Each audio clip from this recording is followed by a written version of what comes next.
하나님은 전도자에게 반드시 오직의 시간표를 허락하십니다. 그래야지만 전도가 되기 때문에 그래요. 오직의 시간표가 오지 않는다면 우리는 전도하고 싶어도 사실은 할 수가 없고, 하나님이 원하는 제자들을 만날 수도 없고, 붙여도 그들을 그리스도의 제자로 뭐랄까요, 가르치고 도와줄 수가 없다. 그래서 하나님은 반드시 오직의 시간표를 허락합니다. 오직의 시간표가 왔다는 것 자체가 굉장히 큰 축복이죠. 그런데 그 오직이 되기 위해서는 저와 여러분들에게 큰 문제가 옵니다. 내가 감당하지 못하고 내 스스로 해결하지 못하고 결국 나는 안 되는구나. 나는 할 수 없구나. 나는 정말로 이제는 더 이상 어떻게 보면 살아가야 될 희망이 없구나. 라고까지 느낄 만큼의 그 상황이나 문제나 사건이 옵니다. 그런 걸 통해서 하나님이 나에게 뭘 원하느냐? 오직의 축복 속으로 들어가기를 원하시는 거예요. 다시 말하면 다시는 내 방식으로, 내 방법으로, 내 뜻대로, 내가 하고 싶은 대로 가지 않도록 하나님은 나를 완전히 각인, 뿌리, 체질을 뒤집는 그런 하나님의 시간표를 반드시 허락을 하십니다. 그래서 위기를 만났을 때, 아니면 정말로 방법이 없다고 느낄 때가 진짜 응답의 시간표예요. 그걸 잘 볼 줄 알아야 돼요. 그래서 실제로 저와 여러분들이 전도자가 맞다면 하나님은 반드시 그 오직의 축복을 회복시키고 그 오직 속에서 유일성을 발견하게 하시고 거기서 재창조의 축복을 이룰 수 있는 힘을 회복시키십니다. 재창조가 결국은 뭡니까? 하나님의 능력으로 하나님의 일을 감당할 수 있는 건데 그 응답과 은혜가 계속 밀려와요. 그래서 지금 당장 뭘 할 것이냐, 어떻게 할 것이냐가 아니고 하나님이 일을 하시고 하나님이 역사하시는 것을 볼 줄 알아야 돼요. 그게 시작입니다. 그래서 하나님이 반드시 일을 하고 계시기 때문에 그 하나님의 일을 내가 보고 그 하나님의 일을 따라갈 수 있고 그 하나님의 일을 성취시키는 그 현장에 있다는 것이 그게 응답이에요. 그래서 전혀 낙심하거나 전혀 두려워하거나 전혀 뭔가 모르게 포기할 필요가 전혀 없습니다. 저와 여러분들을 하나님이 이 시대에 다락방 운동에 축복의 주역으로 부르신 게 틀림이 없다면, 다시 말하면 우리가 이 시대에 남은 자가 분명하다면, 또 다시 말하면 진짜 오직 그리스도의 증인이 되기를 하나님이 원하신다면 우리에게 반드시 그 시간표는 오게 되어 있습니다. 그래서 그 시간표를 통하여 내 자신이 오직이 되지 않았던 것들을 보게 만들고, 그리고 오직의 시간표를 통해서 하나님이 어떻게 행해 가실 것인가를 분명하게 확인케 하십니다. 그래서 지금 내 상황 형편도 내가 뭘 잘못했냐, 잘했냐, 또 틀렸냐, 맞냐, 아니면 지금이 맞냐, 틀리냐, 이런 생각할 필요 없습니다. 지금도 하나님이 함께 계세요. 문제는 뭐냐? 지금 내가 어디에 집중하고 있느냐입니다. 지금 내가 어디에 내 마음을 담고 있느냐는 거죠. 지금 내가 무엇에 간절하냐 이거죠. 이것을 제대로 확인하는 것이 굉장히 중요하다. 그래서 우리는 늘 어디가 있으냐? 정말로 우리는 말씀에, 우리는 기도에, 우리는 전도에 집중되어 있어야 돼요. 그러면 하나님은 일을 하십니다. 그리고 하나님 반드시 시간표를 허락하시게 됩니다. 그 시간표가 뭐냐면 분명하게 우리에게 말씀을 주시는 하나님이시다. 그렇죠? 그러니까 문제를 만난 게 시간표가 아니라 그 문제를 제대로 볼 수 있는 말씀을 받은 게 시간표예요. 그래서 내가 뭘 해야 되겠다 싶을 때 해야 되겠다 머리에 들어온 것이 시간표가 아니고 그것이 맞다는 확정의 말씀이 내게 떨어질 때가 시간표예요. 그러니까 그 말씀을 따라가야 되는 거예요. 그 말씀을. 그리고 이거는요, 우리가 개인적으로 아니면 내 성향상 아니면 뭐랄까 내가 살아온 방식대로 내 입장에 맞춰서 응답받는 게 아니에요. 철저히 하나님이 시작하셔서 하나님 응답 주시는 거고 그거를 볼 수 있어야 돼요. 그래서 그 응답과 그 축복을 제대로 누린 사람은 하나님이 역사하시고 하나님이 주시는 시간표가 뭔지를 분별할 수가 있죠. 그래서 그 비밀을 가진 사람은 어떤 문제를 만나도 응답을 보게 됩니다. 어떤 상황을 만나도 하나님의 시간표를 보게 됩니다. 그래서요, 이게 지금 굉장히 중요한 눈이 열리는 거예요.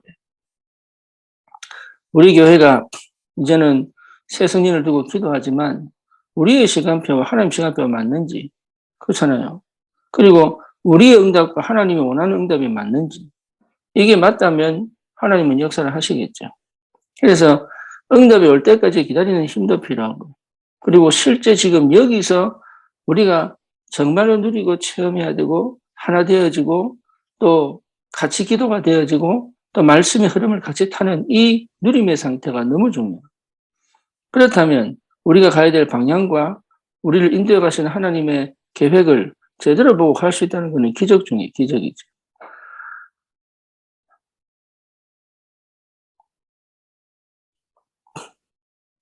하나님은요, 하나님의 일을 이루기 위하여 하나님과 가장 맞는 사람을 찾고 계시고 기다리고 계십니다. 똑똑한 사람, 훌륭한 사람을 찾는 것이 아니고 하나님의 사람을 찾고 계십니다. 그래서 누구든지 하나님의 사람이 될 수 있죠. 누구든지. 어떻게 되면요? 오직이 되면.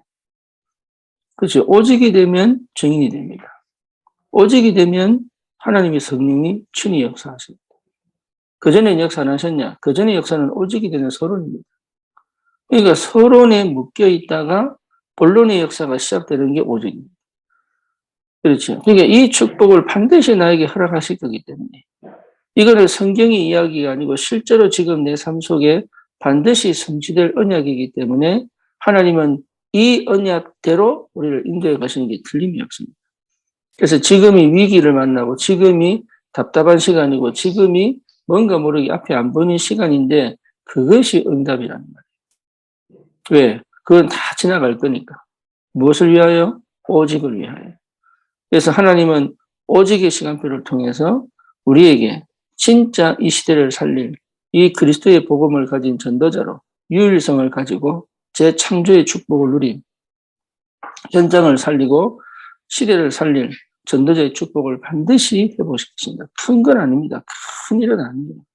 그런데 희한하게 그 안에서 그 현장에서 그렇게 힘들고 어렵고 답답했던 그 현장에서 하나님이 예비하신 길들이 보이기 시작합니다. 오늘도 그 축복을 누리시면서 정말로 흔들리지 마시고 하나님이 나와 함께 하사 나를 통해서 일하고 계시고 하나님의 시간표에 하나님이 역사하고 계심을 분명히 믿으시고 오늘도 정말로 내 현장의 전도자로 그 현장의 전도자로 그 현장의 흐름을 바꾸고 그 현장에 정말로 하나님의 영이 실제로 역사할 수밖에 없는 시스템을 회복하고 필요하면 매일 기도에 필요합니다. 그리고 뭡니까? 함께 어울리고 함께 모여서 하나님의 말씀을 계속 공유하고 나눌 수 있는 힘이 필요합니다. 그거 안 되면은 안 됩니다. 어느 정도냐? 미쳐야 됩니다. 눈치를 보면 답이 없습니다. 그러니까 이게 눈치 봐버리면 끝나요. 눈치 없이 행동하란 말이 아니고, 진짜 상황과 형편과 환경에 눈치를 봐버리면 끝나요. 다윗이 골리앗을 싸울 때 눈치를 봤으면 못 갔을 겁니다. 그렇죠. 어찌 내 13살짜리가 17살입니까? 17살짜리가 가겠냐. 그리고 나는 뭡니까? 군인도 아닌데 가서 막겠냐. 이런 생각이 조금이라도 들었다면 골리앗과 못 싸웁니다. 그러니까 우리는 계속 하나님은 역사하고 계신데 우리는 자꾸 눈치를 본다. 이래가 되겠냐, 저래가 되겠냐, 내가 되겠냐, 내가 뭐 없는데 되겠냐, 내가 뭐 할 수 없는데 뭐 어떻게 하겠냐. 아니에요. 예, 그거 자체가 어떤 불신앙이단 말이에요. 불신앙. 그 현장을 정복하려면 그 현장의 흐름을 끊어야 돼요. 네, 그거 안 하면 안 돼요. 그 현장의 흐름을 못 끊는데 어떻게 그 현장을 살리겠어요? 그렇죠. 그래서 미쳐야 돼요. 네, 그게 너무 중요합니다. 내 혼자 하는 게 아니거든요. 사람을 붙잡고 살려서 회복시켜내야 되는 거예요. 그렇죠. 그 힘이 내게 있어야 되는 거예요. 그 사람이 나중에는 뭐냐. 우리 카일이 얘기하잖아요. 그 사바나 조지아에 있을 때 사실은 내 말이 너무 힘들었다. 근데 그 표현을 한 번도 내게 안 했거든요. 왜냐면 그때 상태는 자기가 그 말 듣기가 너무 힘든 거예요. 지금 와가지고는 그때 그것이 없었다면 지금 나는 연애를 못 받았을 것이다. 예, 그래요. 그 사람을 내가 눈치 보고 막 이렇게 다른 말 하고 막 돌려 말했다면 영답은 없었겠죠. 그러니까 분명한 것은 저와 여러분들이 그 현장을 뒤집고 바꾸고 변화시키고 회복시킬 수 있어야 됩니다. 그래서 하나님은 반드시 오직의 축복 속으로 집어넣습니다. 근데 그 오직의 축복 속으로 들어가야 하나님의 일을 보게 되고 하나님의 것을 하게 됩니다. 그게 유일성이거든요. 그러면 반드시 그 현장을 뒤집는 역사가 벌어요. 그게 사람을 살리는 거예요. 그게 재창조입니다. 이런 응답들을 여러분 꼭 회복하시고 2022년 정말로 현장을 살리고 현장에 말씀운동이 일어나는 그 현장에 참 전도운동이 회복되어지는 참 치유 역사가 일어나는 그런 전도의 축복을 꼭 누리시길 주님의 이름으로 축원합니다. 살아계신 하나님 감사합니다. 오직의 축복을 허락하셔서 유일성으로 그 현장을 재창조하는 하나님의 그 능력과 그 역사와 그 시간표를 누리며 하나님 정말로 이 시대 귀한 전도자의 삶을 전도자의 축복을 누릴 수 있도록 하나님이 역사해 주시옵소서. 예수 그리스도 이름으로 기도드립니다. 아멘.